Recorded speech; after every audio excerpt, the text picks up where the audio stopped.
You ever stop to wonder why pencils are yellow? Think about it. You can find pencils in almost every school, office, workshop, and desk around the world. And somehow, when you picture a classic pencil in your head, there's a good chance you imagine a bright yellow one. But why? Was yellow simply chosen because it looked nice? Not exactly. The story behind the yellow pencil goes back more than a century, and it involves competition, marketing, and a very valuable material hidden inside the pencil. Let's go back to the late 1800s. At the time, pencils were already widely used, but manufacturers were constantly competing to convince customers that their pencils were better than everyone else's. And one of the biggest things that mattered was the quality of the graphite. Graphite is the material that creates the familiar dark mark when you write with a pencil. And not all graphite was considered equal. Some of the highest quality graphite available to pencil manufacturers came from China. Chinese graphite became particularly valuable because it could produce smooth, dark writing. But there was a problem. How could a pencil company tell customers that its pencil contained high quality graphite? Remember, you can't see the graphite inside a finished pencil. It's hidden beneath the wooden casing. So manufacturers needed a way to communicate quality without actually showing the customer what was inside. And this is where yellow enters the story. In China, yellow had a powerful cultural association with status and prestige. It was historically connected with the emperor and imperial authority. So some Western pencil manufacturers began using yellow paint as a visual signal. The message was simple. This pencil contains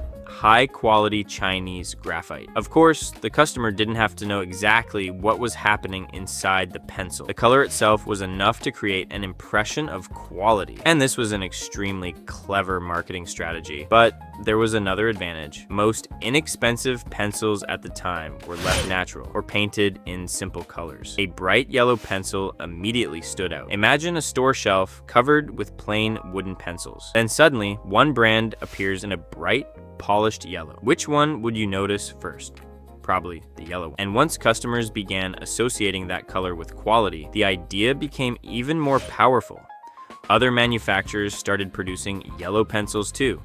Eventually, the color became so familiar that people stopped thinking about why pencils were yellow in the first place.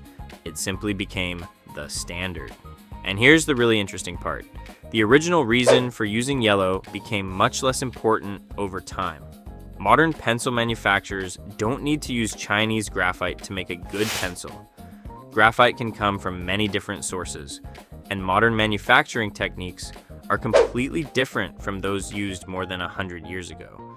Yet, the yellow pencil survived. Why? Because once people become accustomed to a design, changing it can actually hurt recognition. Think about it. When you see a yellow pencil, you immediately know what it is. You don't need a logo, you don't need a brand name, you don't even need to read anything. The shape and color already tell you. That's the power of design. A simple color chosen over 100 years ago became part of the identity of the pencil itself. So the next time you pick up a yellow pencil, remember, you're not just holding a piece of wood with graphite inside. You're holding the result of an old marketing idea that survived for generations. And one of the most ordinary objects on your desk has a surprisingly complicated history. Subscribe to Simple Facts for more hidden stories behind the everyday things you see every day.